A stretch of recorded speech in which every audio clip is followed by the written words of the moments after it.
The Crystal Ballroom at the Fairmont Hotel had been transformed into an elegant celebration space for my parents' 28th wedding anniversary, with white orchids, golden linens and crystal chandeliers creating the perfect backdrop for what Mom called the social event of the season. 150 of the city's most prominent families had gathered to honor Charles and Victoria Sterling's successful marriage and business partnership. "We have no poor daughter." Mom's voice rang out across our family's reserved table near the main stage, where she sat resplendent in her custom Vera Wang gown, every diamond on her tennis bracelet catching the light as she gestured dismissively in my direction. "The Sterling family has built a legacy of success over 3 generations," she continued, addressing the distinguished guests at our table, city council members, bank presidents and real estate moguls who represented the cream of our city's business community. "My husband Charles founded Sterling and Associates Investment Banking 30 years ago. Our son Christopher runs the West Coast division. We simply don't acknowledge failure in this family."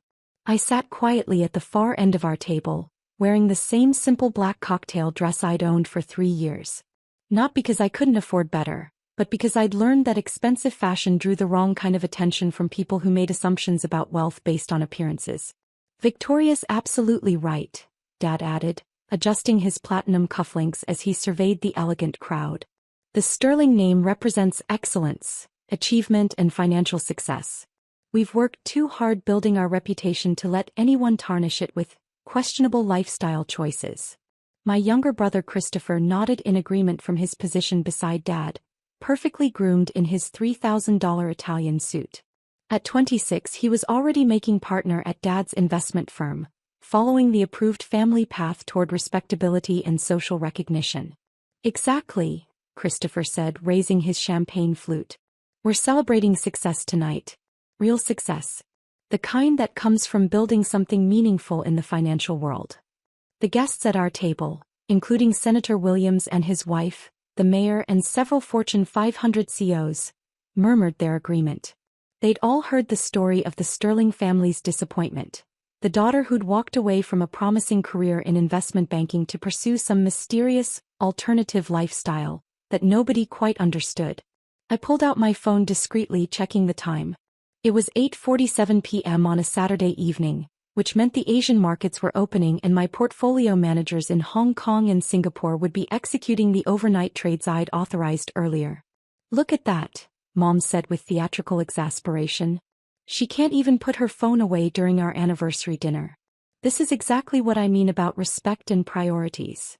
The anniversary cake, a 5-tier masterpiece from the city's most exclusive bakery, sat untouched on its crystal pedestal, waiting for the traditional cutting ceremony that would cap off the evening's celebrations. I could have stayed quiet. Should have stayed quiet probably.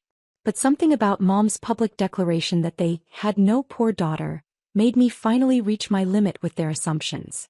"Actually, Mom," I said calmly, setting my phone on the white linen tablecloth, "I think you might want to reconsider that statement." The conversations at nearby tables were beginning to die down as people noticed the tension developing at the Sterling family table. "Reconsider what?" Dad asked, his investment banker instincts picking up on something in my tone. "Your assumption about my financial status," I replied, opening my investment portfolio app. The same app one checked every morning to review overnight performance reports from my global holdings. I turned the screen toward them, displaying the summary page that showed my current net worth in large, unmistakable numbers. $3,147,293,856.72. Mom's hands went slack with shock. The anniversary cake she'd been preparing to cut slipped from her grasp, falling to the marble floor in an explosion of white fondant, crystal decorations, and 5 tiers of culinary artistry. The crash echoed through the ballroom like a gunshot, causing every head to turn toward our table. $3 billion? Dad whispered, his voice barely audible above the murmur of concerned guests wondering about the cake disaster. 3.1 billion, I corrected gently, though it fluctuates with market conditions.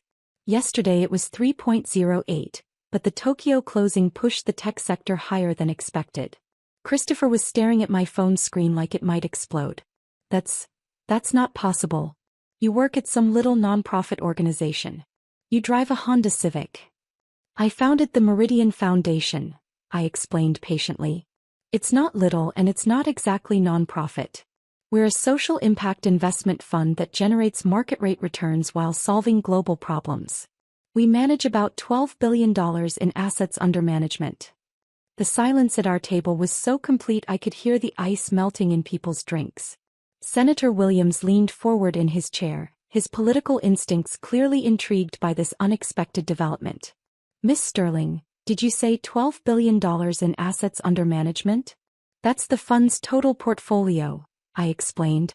My personal holdings represent about 26% of that, plus my stakes in the portfolio companies we've incubated and spun off. The mayor's wife pulled out her phone, probably Googling the Meridian Foundation for the first time. I'm seeing articles about you in Forbes, Fortune, Bloomberg. How did we not know about this? Mom was still staring at the ruins of her anniversary cake, scattered across the ballroom floor like the remains of her carefully constructed family narrative. Because none of you ever asked what I actually do for work, I replied simply. You saw someone who dressed modestly, lived simply, and didn't talk about money, and you assumed that meant I didn't have any. The ballroom staff was efficiently cleaning up the cake debris, but the damage to the evening's carefully orchestrated celebration was complete. Every guest in the room was now focused on our table instead of the anniversary festivities. My phone rang with the distinctive classical melody I'd assigned to my chief investment officer. I glanced at the screen. Dr. Sarah Chen, CEO Meridian Foundation. I should take this, I said to the stunned faces around our table. It's about our overnight trading in Asia. Before anyone could object, I answered the call and put it on speaker. Hello, Sarah. Jessica. Great news from the Hong Kong desk. The renewable energy portfolio outperformed projections by 18%. The solar technology stocks we bought last month are up 43% after that breakthrough announcement from the German research team. Every person at our table was now listening with rapt attention to my phone conversation. Excellent, I replied as casually as if Sarah had told me she'd picked up my dry cleaning. What about the African infrastructure investments? Even better news there. The water purification systems we funded in Kenya are ahead of schedule and under budget. The World Bank wants to use our model for their next round of development funding. We're looking at a 340% return on investment over 3 years, plus we've provided clean water access to 200,000 people. Senator Williams nearly choked on his champagne. Did she say 340% returns while providing clean water? That's our model, I explained to him while Sarah continued her report. We invest in companies that solve meaningful problems. Turns out that profitable businesses and positive social impact aren't mutually exclusive. The education technology investments are performing beautifully too, Sarah continued. Our AI tutoring platform is now used in 12 countries. We're generating 67% returns while providing personalized education to 3 million students who otherwise wouldn't have access. Dad was staring at me like I was speaking in a foreign language. Jessica, how long have you been doing this? 9 years, I replied. I started the Meridian Foundation with $50,000 from my savings account when I was 22. Reinvested every profit, attracted institutional investors who wanted market returns with social impact, and scaled the operation globally. Sarah, I said back into the phone, could we schedule a comprehensive briefing for Monday morning? I'm at a family event right now. Of course. Oh, and Jessica? The United Nations called about that keynote speech they want you to give at the Global Investment Summit. They're very excited to have you address the integration of profit and purpose in modern investing. I glanced around at 8 faces staring at me in complete bewilderment. Have my assistant coordinate with them. I'll review the speech outline next week. Perfect. One more thing. That documentary crew from BBC wants to interview you about revolutionizing impact investing. Should I schedule them? Let's discuss that Monday as well. Thank you for the excellent work, Sarah. I ended the call and slipped my phone back into my purse. The ballroom remained absolutely silent except for the soft classical music and the gentle murmur of staff preparing for the evening's final presentations. The United Nations? Mom asked weakly. They're interested in how large-scale capital can address global challenges while generating competitive returns, I explained. Last year we funded clean energy projects in 15 countries.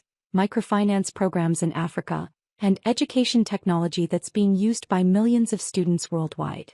Christopher was scrolling frantically through his phone. Jessica, there are articles about you everywhere.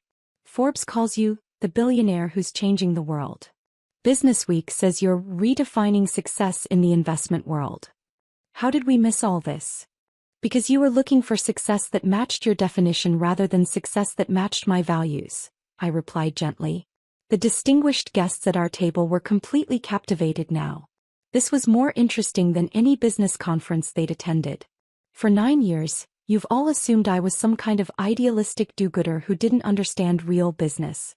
You've been embarrassed by my simple lifestyle, my modest apartment, my preference for meaningful work over impressive titles. I looked around at the faces of the city's most prominent business leaders, all hanging on every word. But I wasn't rejecting success, I was redefining it. While you've all been focused on accumulating wealth for its own sake, I've been building wealth that solves problems. Mayor Davidson leaned across the table. Jessica, I had no idea we had someone of your caliber in our community. Have you considered any public-private partnerships with the city? We have infrastructure challenges that could benefit from your investment model. Actually, I said, scrolling through my portfolio app, the Meridian Foundation already has $47 million invested in municipal bonds and infrastructure projects in this city. We helped fund the new water treatment facility, the affordable housing development downtown, and the renewable energy grid upgrades. Dad's face went pale. You've been investing in our city infrastructure? Someone had to, I replied. Traditional investors wanted 15% returns on projects that serve the public good. We provided the capital at market rates because we believe successful communities create better investment environments. My phone buzzed with a text message. I glanced at it and smiled. What now? Christopher asked, his voice barely audible. The governor's office just confirmed my appointment to the State Investment Advisory Council. They want expertise on how pension funds can generate returns while supporting sustainable development. The murmur that ran through our table spread to nearby tables as word of this conversation traveled through the ballroom. People were pulling out their phones, probably Googling my name for the first time. Mom finally found her voice, though it sounded nothing like her earlier confident tone. Jessica, I don't understand. If you have billions of dollars, why do you live in that small apartment? Why do you drive that old car? Why don't I buy expensive things to impress people? I finished for her. Because I learned early that the most meaningful success happens quietly, focused on impact rather than image. I stood up slowly, straightening my simple black dress, the same modest outfit that had embarrassed them for years. For 9 years I've been building something revolutionary while you've been apologizing for my lifestyle choices. You've introduced me to people as the daughter who doesn't understand business while I've been creating new models for how business can serve society. The anniversary celebration had completely transformed. Instead of a traditional family party, it had become an impromptu business conference with 150 prominent citizens learning about impact investing from someone they'd completely underestimated. Dad stood up too, walking around the destroyed anniversary cake toward where I stood. Jessica, he said quietly, and for the first time in my adult life, my father's voice carried no judgment, no disappointment, just amazement. What you've built, it's incredible. I'm so sorry we never understood. You weren't supposed to understand it immediately, Dad. It took me 9 years to build, and it's different from anything your generation of investors has seen before. Mom was crying now, her carefully applied makeup running down her cheeks as she realized the magnitude of what she'd been dismissing. I'm so proud of you, she whispered. I'm so incredibly proud of what you've accomplished. And I'm so sorry we made you feel like you had to hide it from us. I wasn't hiding it, I said gently. I was waiting for you to ask the right questions. Instead of, when are you going to get serious about money? I was hoping someone would ask, how can money be used to solve serious problems? The evening's program had been completely forgotten. The master of ceremonies gave up trying to restore order as the entire ballroom became focused on conversations about sustainable investing, social impact, and the intersection of profit and purpose. But the most important conversation was happening right here at our family table, where my parents were finally learning to see success through my eyes instead of their own. Jessica, Dad said softly, would you teach us about what you've built? I'd like to understand how you're changing the world. I looked around at the faces of family and friends who were finally ready to learn rather than judge. I'd like that, Dad. But maybe we could start with a question. What problems do you think are worth solving regardless of the profit potential? As the evening continued with discussions about impact investing, sustainable development, and using wealth as a tool for positive change, I realized something important had shifted. For the first time in 9 years, my family was seeing me as successful rather than successful despite my choices. The anniversary cake lay in ruins on the ballroom floor, but something much more valuable had been built in its place. A family that finally understood each other. And that was worth more than any investment return.